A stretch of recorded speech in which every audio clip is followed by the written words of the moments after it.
Welcome to episode 5 of the Popanimecomics Lounge.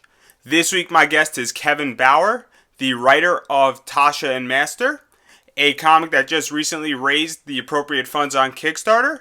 In this interview we spoke about what made him gravitate towards comics and how he really got this project off the ground and how he found his artist, his colorist, and everybody who was involved in the production of this comic. Before we get into that interview, I just want to remind everybody that if you want to support this podcast, all you have to do is go to popanimecomics.com, click on Support the Podcast tab on the homepage. It'll bring you right to a link that brings you to Amazon.com, and if you purchase something from Amazon.com through that link, I get a small percentage that helps to keep my podcast costs lower and allows me to bring you better podcasts at no cost to you. Let me repeat this, at no additional costs to you, and Amazon has everything that you could possibly find. So if you want to support this podcast and you're shopping on Amazon, please do it through popanimecomics.com. Without further ado, here's the interview. So Kevin, how did you get into comics? The grocery store, man. Back in the hometown, the parents would just take me grocery shopping every week, and we used to have comics in the store. I'd go to the rack, grab whatever they had, and that was the height of the 90s, so you just had crazy covers, crazy art. I don't even know what was going on in the plot half the time, but man, some things still blow my mind looking back at that age. A lot of people hate on Spider-Man's Clone Saga, and here and there with reason. But I remember a very specific comic, Amazing Spider-Man, forget the number, written by J.M. DeMatteis. And it was Spider-Man versus Carrion and Shriek. Two villains nobody's ever heard about, no one cares about, but every single time I come back to that issue, it is insane how much depth and emotional complexity is woven into it. It's poignant, it's heartbreaking, it's traumatic, and those are words nobody says in a sentence that contains Spider-Man anymore. So I guess that was it. I found comics as a way to just really get the emotional depth of books immediately without having to wade through 3 or 4 chapters first. So besides Spider-Man, what were you reading? I mean, back then, that was pretty much it. I got the bulk of my comics through dollar stores. So it was whatever was in those little tiny shrink wraps. So sometimes they'd be off-brand, sometimes they'd be DC, sometimes they'd be X-Men, X-Factor. I pretty much read whatever came my way. It wasn't until middle school that I really found a preference, and that was for 90s Ghost Rider. 70s and 80s Ghost Rider was really, really well written, especially during J.M. DeMatteis' run, starting near the end of the Johnny Blaze era. But the 90s Ghost Rider spoke immediately to who I was as a Catholic. And that was a crazy, flaming, zealot at the time. And I look back at that and see it as something of a curse. Like, how the hell could I have been that way? So Ghost Rider has been one of those characters that's sort of grown up with me. He was who I was then, and now looking back, he's who I'm trying to write away from. Were there any writers or artists that inspired you growing up? Well, I plugged DeMatteis twice, and I mean both of those plugs. The guys behind some of my favorite horror comics of that era. Other writers of that time. Howard Mackey's run on Ghost Rider was very, very strong. Very pulpy serial stuff. It worked very well. Larry Hama's run on Wolverine was especially important to me. I think I'm probably the only person who prefers that Wolverine. That was immediately after Magneto had pulled out his adamantium skeleton. So Wolverine's going around the country realizing that his regeneration doesn't work anymore. He doesn't have metal claws, and he's dying. He knows he's dying. And he's kind of a weakling now. So every comic was him just setting his affairs in order, dealing with villains who thought they knew him, only to find out it's not even worth getting revenge by killing this guy. That was just a really strong run. Is there anybody currently that you view who really inspired you to create the comic that you worked on? I'm almost embarrassed to admit this, but I got a Twitter account just to follow Scott Snyder. The dude's run on Detective Comics is really what got me back into reading monthly comics as opposed to just buying trades. I don't think I have found a stronger horror or mystery comic since then. That run in particular, from the entire Black Mirror up until, let's say, end of the Night of Owls, Scott Snyder might as well have been the next Alan Moore. Guy has crazy talent, crazy ability, so he's a big influence. Sean Ryan is currently doing a bang-up job on All New Suicide Squad. I can't believe how good it is. It's got a lot of depth. It's all character interplay. It's brutal. It's insane. It has the right amount of political and in-office intrigue. Great stuff. I don't know who the author is off the top of my head, but whoever the hell is writing Afterlife with Archie, good job, man. You are kicking ass left and right. So, to dive into your creation, the story of Tasha and Master, could you briefly describe the story? Yeah. It is all about a Siberian husky protecting her master in the post-apocalypse. And I did say it in that order. It is entirely from the dog's perspective. So, it's winter, it's cold, they're hunting for food, and the dog's owner looks for food in the wrong place, and everything kind of goes from there. So where did the inspiration come from with this comic? You know, I've been asked that before, and I really haven't been able to pinpoint an exact time, place, or seed, but it occurred to me one day that, man, dogs really love their owners, don't they? You hear stories all the time of, like, dogs pulling kids from fires, or, saving kids from bear traps, or disarming nuclear bombs, or things like that. And I just really wanted to explore how much one dog could love one person. And from there it became, well, what's the most extreme environment to put them in? What kind of things can I put them through?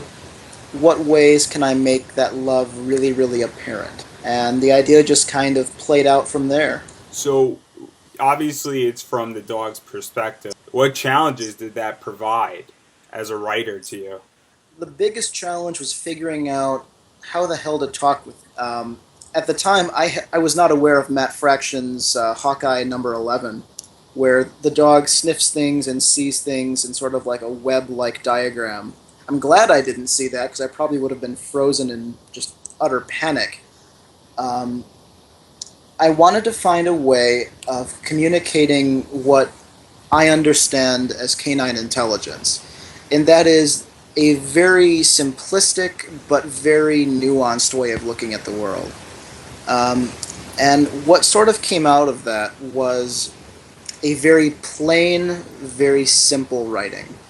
I don't want to say on the nose, because it's really not the case, but it's a kind of mentality that lives entirely in the moment. If the dog is scared, she will almost even say she's scared, or her body language will reflect that. And her narrations about that will be very direct. They'll be very, very brief. A good example of this is her master tells her to come into a grocery store, and you see the dog's head go low, her tail between her legs. The sound effect says "wine," and the caption box written directly over that "wine" says, "Tasha, come." She doesn't want to come, but her master says come, she has to follow. I'm trying to do a lot with very little. And the honest answer is we'll see how it plays out, but I've got a really good feeling about it. Our test audience really seemed to dig it.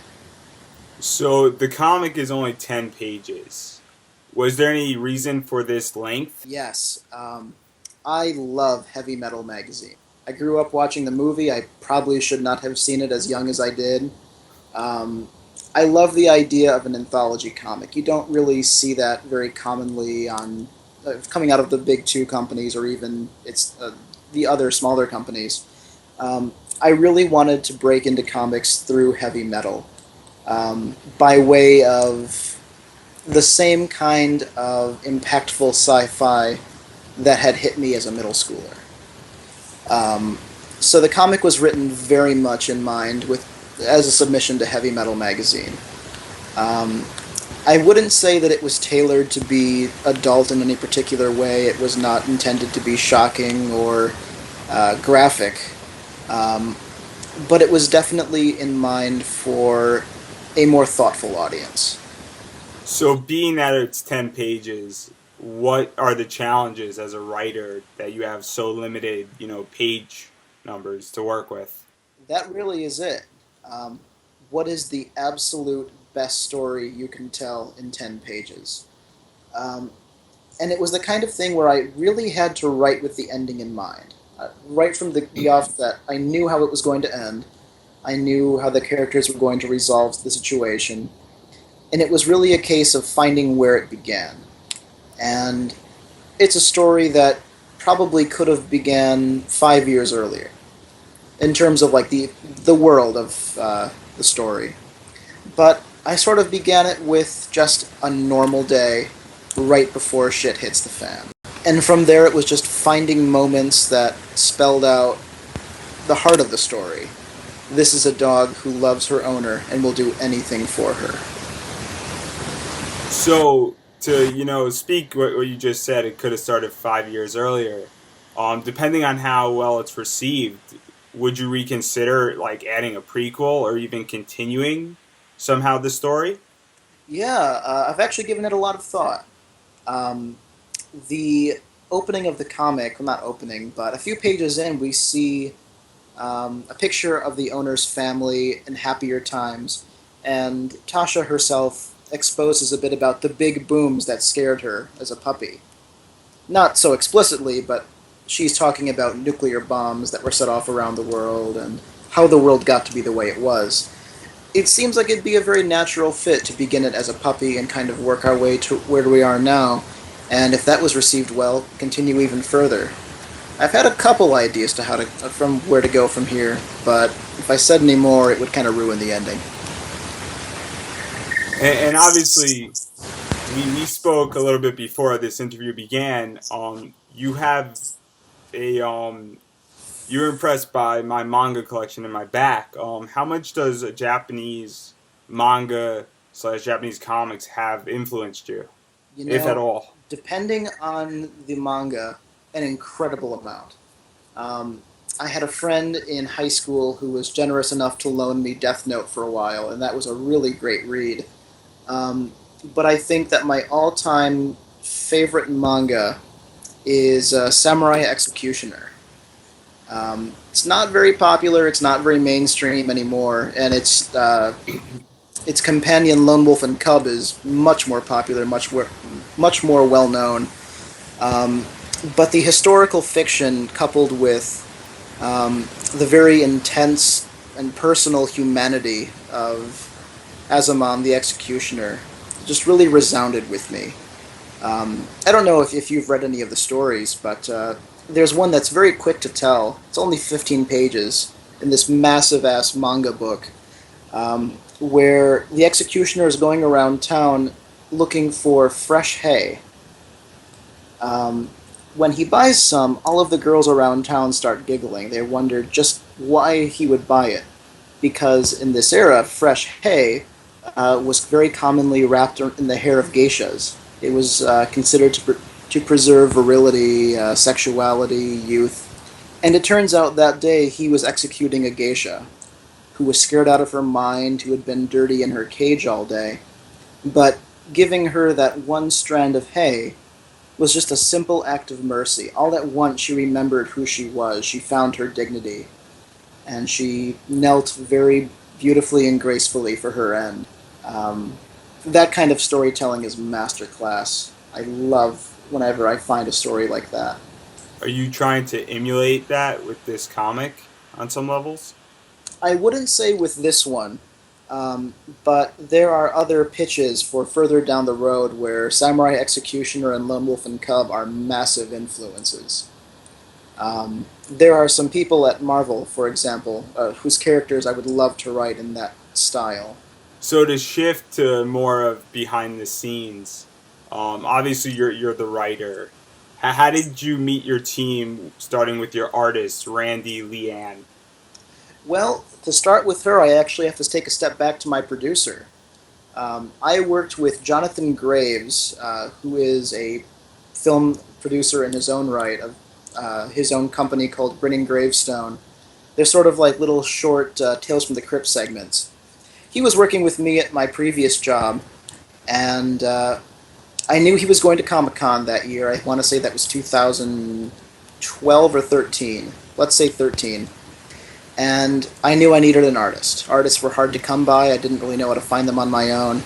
And that's where he found Randy. And Randy is a phenomenal artist. Her website on DeviantArt and her own website showcases her pinup art, which is her specialty. She can draw a woman like no one's business. They are sensual, they're curvy, they have expressive faces, they're imaginative, they're full of sci-fi wonder. It's absolutely clear from everything she draws that not only is she talented, but she loves what she does. And I really think that shows in the material. It absolutely does. So go right ahead. And my letterer, Zach, he too is a fantastic guy of great talent. I met him through Travis McIntyre, who is a writer and editor and podcast runner of Snake Oil Podcast, or Snake Oil Comics Podcast. I'm getting the name wrong. He gave me so much advice on my Kickstarter. He helped me get going. He told me what to do. He told me I was an idiot when I did something completely wrong, and thank you, Travis, for that. And he introduced me to Zach Sam. Zach is a big hockey fan, and he knows his way around a comic. There's a collection of his, edited and produced by his wife, Heather Antos, that really showcases Zach's ability. Not only can he letter, which is crazy hard in the first place, but the guy can change his style on a dime. In that one collection, Unlawful Good, he goes through about 5 to 6 different, distinct styles, and it's incredibly impressive to read as a result. So how do you communicate with your artist and your letterist? With lots of pleases and thank yous. I know my team is super busy, and it can be hard communicating at times. But really what it is and what it comes down to is a very direct and clear channel of communication. I do my best to be as expressive as possible in the descriptions in the script, and when I get pages back from Randy, I suggest notes. If she agrees, she agrees. If she disagrees, we have a conversation, and it kind of goes from there. With Zach, I tell him in advance what I'm looking for. I try to communicate it in the script as well. If it's feasible, that's awesome. If it's not feasible, we figure something out together, or at least we will. Thus far, strong teamwork and strong communication have really been anchors to this project. It's propelled it so far so fast. I was speaking to another independent comic book writer, and he communicates with his artist through Skype. How do you communicate? Are you close to your artist and your letterist, or is it over phone or Skype? It's almost entirely over email. Because we're busy every now and then, things come through text. But the bulk of it is through email. I would say we're moderately close. My relationship with Randy and Sam is mostly a professional one. The same goes for Jonathan. But if they ever found their way out to LA, I would buy them drinks in a heartbeat. No question. So to talk a little bit about Kickstarter, congratulations on successfully raising above what you needed to raise. Many, many thanks. What do you attribute this success to? Family and friends. I could not thank my entire network of family and friends enough. They put up with a full month of me repeatedly plugging myself on Twitter and Facebook. They donated insanely generously. All they had to donate was $8, and so many of them went above and beyond the call. without their generosity, without their outpouring, without their faith in me and my material, this would not have been done. I know the same story is true of Zach, of Randy, of Jonathan. We were all out there just really pushing to our friends, to our family, to anyone who could find us on Twitter and Facebook, and that made a world of difference. So, do you feel that Kickstarter, brings more than just funds to your work? Absolutely. The project could have gotten funded without Kickstarter, and it would have been a much longer and strenuous process. But the benefit of Kickstarter is once people donate, you inherently have a built-in audience. You know that your material is going out to them, and that when you do it again down the road for a future project, they will already be able to have an opinion and perhaps boost you even further. Kickstarter is great for creating a network and then ideally expanding that network. So, do you feel that Kickstarter is really, what helps people who want to enter the independent comic world publish a lot of their works and get it out to their audience members? Tentatively, yes, but admittedly, this is my first tentative steps into that world. The best example I can come up with for this, or best examples, are again Zach Sam's wife, Heather Antos, and Travis McIntyre, both of which Michigan natives, and both of which turning out crazy amounts of material and crazy quality material. These two have done a phenomenal job of finding and expanding a network and using Kickstarter as a way both to find an audience and to grow that network. I know I've been saying the same thing over and over again, but I honestly believe in their craft and that they've learned a lot from the process and that this is the most efficient process for them. So now, obviously the Kickstarter campaign is over. People are going to be listening to this and they might want the comic. Is there any way that that people can get the comic even if they didn't donate by, ordering it somewhere? Or do you have a plan for that? We do, yes. The first thing I would recommend doing is shooting me an email through my Kickstarter account. That is probably the best way to get your name in there. After that, there will be some time until the project is ready. When it's ready, we hope to have physical copies ready to ship at a moment's notice, and we hope to eventually get a digital copy available on Comixology or some similar comics providing website. Also, do you have any intentions of bringing this to any local Comic-Cons or any big ones? Absolutely, in the biggest possible way. A big part of the Kickstarter was printing fees, and that was because we intended to print about 250 copies of this to share among the group, and ideally to take to comic conventions. Sam is in an ideal place to hit the New York and New Jersey area Comic-Cons. Randy's in a perfect place to hit Southwest area Comic-Cons. I'm in a pretty good place to hit LA-based Comic-Cons. And I have a few friends back home who, if they really, really love me, could hit like the Detroit area Comic-Cons and things like that. So, obviously, once the comic is published, are you going... You said you might develop the story more, but are you going to bring it out into a different format? Wow, that's a good question. Short term, let's say no. This was an idea that was really conceived around a comic. It was something that I felt could be written very easily and drawn very easily as well. Where I think there could be film or TV potential, it almost seems like it's outgrowing the idea too quickly. I would rather test this on a much larger audience, see what they think, and see if it's worthwhile. The big trick would be, how would I make a movie or a TV show exclusively around the relationship between a girl and her dog in a way that wasn't as playful as A Boy and His Dog, a great post-apocalyptic movie, or as dark and depressing and direct as a movie and book like The Road. That idea, I think, is still very, very much gestating. You obviously have a background in screenwriting. How does that relate to writing a script for a comic book? I think that without that background, comic book writing would be very, very difficult. Um, I'm a big fan of sci-fi, and whenever I'm in the bookstore, I just run down the sci-fi aisle looking for anything that comes close to the things I'm looking for. That's super vague.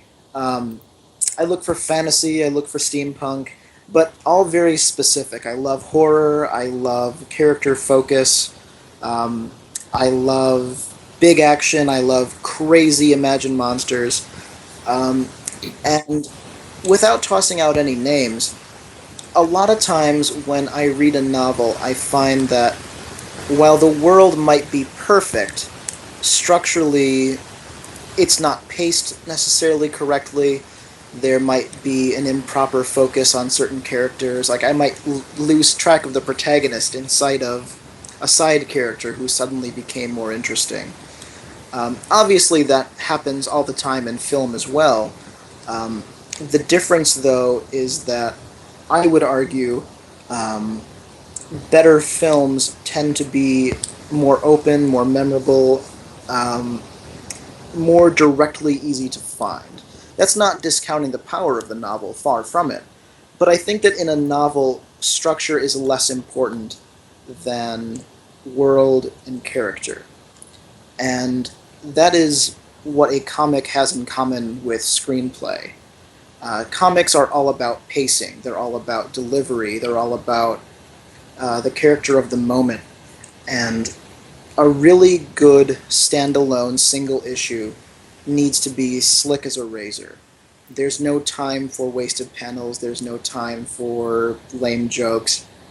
There is the moment, there is organically created humor, organically created pathos. And you see that kind of structure, the same 5-act structure, play out over the course of 5-issue arcs, 6-issue arcs, hell, even 12-issue arcs. A good comic book writer thoroughly understands structure, pacing, and timing above all things. So, final question before we get into promos. Um, do you have any idea where you would want to pitch this comic if you were to take it to a bigger company? Um, Not to shoot yourself in the foot, but oh no, that's the great thing about where we are right now in the comic book industry. Everyone has something wonderful to offer. I've read Marvel and DC comics all my life. I'm slowly finding my way into the incredibly interesting and imaginative, I don't want to say world, but menagerie that is Image Comics. I'm just discovering Valiant, and man, have I missed out. Like, superheroes plus crazy metaphors plus metaphysics and existential angst, holy shit, that is all my bag. Dark Horse has had Hellboy and so many other great titles. Um, there really is no wrong place. There is, if you know where to look, there is always an option. And at this point, anyone who is willing to give me the time of day has my utmost thanks and appreciation, and I hope I don't let them down, whoever they are. so do you have any promos? You want to promote yourself? Facebook, Twitter, or Kickstarter, website, Instagram? Hell yeah. You can totally find me on Twitter. Just search Kevin Bauer and look for the really bad picture of myself. It's kind of blurry, it's kind of overly sunlit. Doesn't look great, but my comments tend to be. I post about movies all the time. If you check my mentions, I am always telling people how much I love their comics. It's a great way to tell what I'm reading and who I think is worth reading. I'm on Facebook too. Go right ahead and check me out. I have a blog page. It's called Sad Cyborg. Sometimes it's a little angry about movies. Sometimes it's very, very optimistic. I just published an update on a Suicide Squad article positing who I think is going to die in the movie. I would also highly suggest you check out the work of my team. Randy's art is available on DeviantArt. It's Randy Lian Art, or Randy Lam Art. Um, Zach Sam can be found by way of the Michigan Comics Collective, as can Travis McIntyre, who's basically the godfather of this project.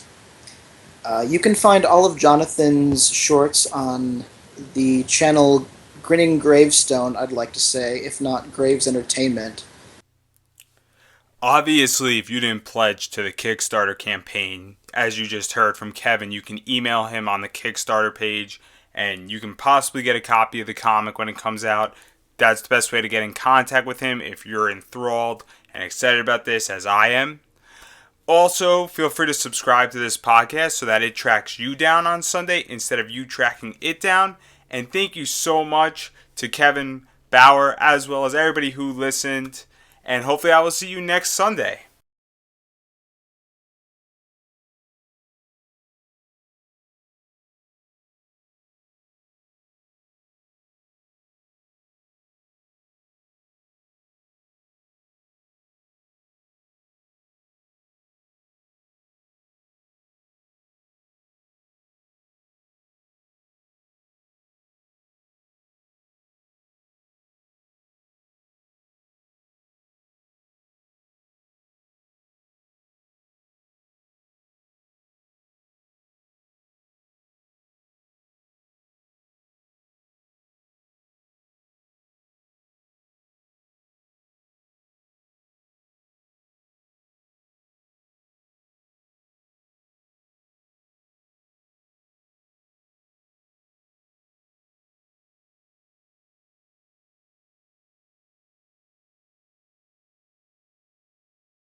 Yeah, our team is super talented. I would highly recommend checking out all of their work.